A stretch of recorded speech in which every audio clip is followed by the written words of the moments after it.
بسم اللہ الرحمن الرحیم. شروع کرتا ہوں اللہ کے نام سے جو بڑا مہربان نہایت رحم کرنے والا ہے. سورہ عمران کی آخری آیت کریمہ تقوی پر ختم ہوئی اور یہ سورۃ نساء بھی حکم تقوی سے شروع ہو رہی ہے.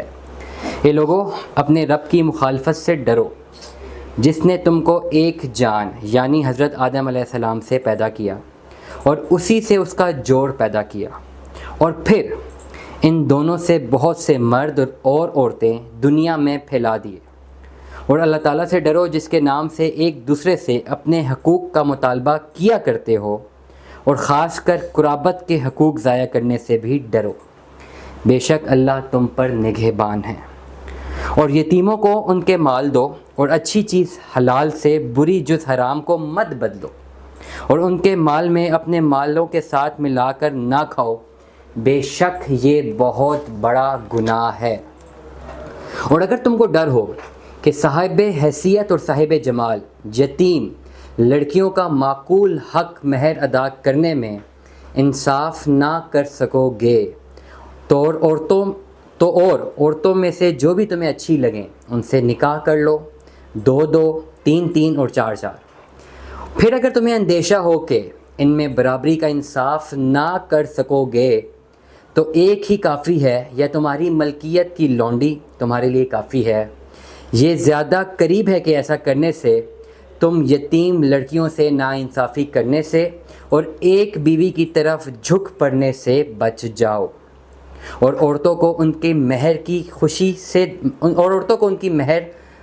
سے دے دو. ہاں، اگر وہ خود اپنی خوشی سے کچھ مہر چھوڑ دیں تو اسے مزید خوشگوار سمجھ کر کھاؤ. اور نہ دو بے عقلوں کو اپنے مال جو اللہ تعالیٰ نے تمہارے لیے گزر ان کا ذریعہ بنایا ہے، اور انہیں اسی سے کھلاتے اور پہناتے رہو، اور ان سے معقول بات کہتے رہو، یعنی یہ مال تمہارا ہی ہے، جوں ہی پختہ عقل ہو جاؤ گے دے دوں گا. اور تم یتیموں کو حسن تدبیر میں آزماتے رہو یہاں تک کہ وہ نکاح کی عمر تک پہنچ جائیں. پھر اگر ان میں صلاحیت پاؤ تو ان کے مال ان کے حوالے کر دو، اور ان کا مال نہ کھاؤ ضرورت سے زیادہ اور جلدی اس خیال سے کہ وہ بڑے ہو جائیں گے. اور کوئی مالدار ہو وہ یتیم کا مال کھانے سے بچتا رہے، اور جو حاجت مند ہو وہ مناسب مقدار سے کھا لے. پھر جب ان کے مال ان کے حوالے کرو تو ان پر گواہ بھی کر لیا کرو، اور اللہ تعالیٰ کافی ہے حساب لینے والا. جو ماں باپ اور قرابت داروں نے چھوڑا اس میں سے مردوں خواہ وہ چھوٹے ہوں یا بڑے کے لیے حصہ ہے. اسی طرح جو ماں باپ اور قرابت داروں نے چھوڑا اس میں سے عورتوں خواہ چھوٹی ہوں یا بڑی کے لیے حصہ ہے، خواہ وہ مال تھوڑا ہو یا زیادہ ہو، اس میں حصہ قطعی طور پر مقرر ہے.